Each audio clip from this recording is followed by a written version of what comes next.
এবার যেন প্রতিনিয়ত বাড়বে পেঁয়াজের দাম এবং আজকের দিনও বাড়ছে দেশি পেঁয়াজের বাজার।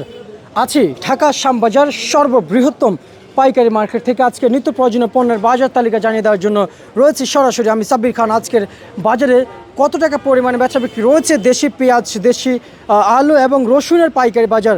কৃষক পেঁয়াজের বাজার বাড়তে হওয়ায় মার্কেটে হুড়মুড়িয়ে পড়ছে কিংবা হুমড়ি খেয়ে পড়ছে ক্রেতাদের চাহিদা এবং চাহিদা এজন্য দিন যত যাচ্ছে ততই বেড়েই উঠছে মার্কেটে। এবং আজকের বাজারে পেঁয়াজের দাম মূলত বৃদ্ধি হওয়ার মূল কারণ বাজারে আমদানি কম থাকা এবং হাটে চাহিদা বেশি থাকা এবং হাটেও কিন্তু আমদানি কম রয়েছে পেঁয়াজ আলুর। এবং আলুর কিন্তু বাজার এখনও পর্যন্ত স্থির অবস্থায় আছে এবং দিন যত যাচ্ছে ততই কিন্তু কমতে দিকে যাচ্ছে, আলুর বাজার চলে যাচ্ছে এবং পেঁয়াজের বাজার দিন যত যাচ্ছে ততই কিন্তু বাজার বৃদ্ধি হওয়ার মুখোমুখি রয়েছেন। এবং আজকের বাজারে সর্বোচ্চ সর্বনিম্ন কত রয়েছে কিংবা কত করে বেচা বিক্রি চলছে এই ঢাকার শ্যামবাজারে? সর্বোচ্চ দেশি পেঁয়াজ পাইকারি দামে পাইকারি মূল্যে দেশের বাজারে পাইকারি রেট বেঁধে বিক্রি চলছে আজকের সর্বোচ্চ বাজারে।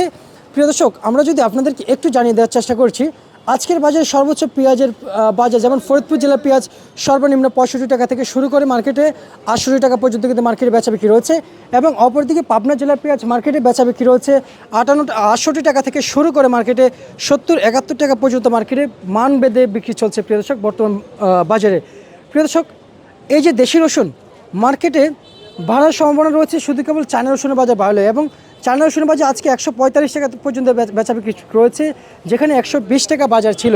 প্রিয় দর্শক, তার মানে দেশি রসুনের বাজার বাড়বে সামনে বিক্রেতাদের বার্তা অনুযায়ী প্রিয় দর্শক।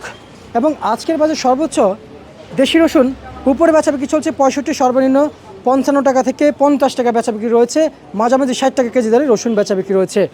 আলু পাইকারি দামে দেশি আলু বেচা বিক্রি চলছে 10 টাকা থেকে 12 টাকা কেজি দরে বর্তমান মার্কেটে।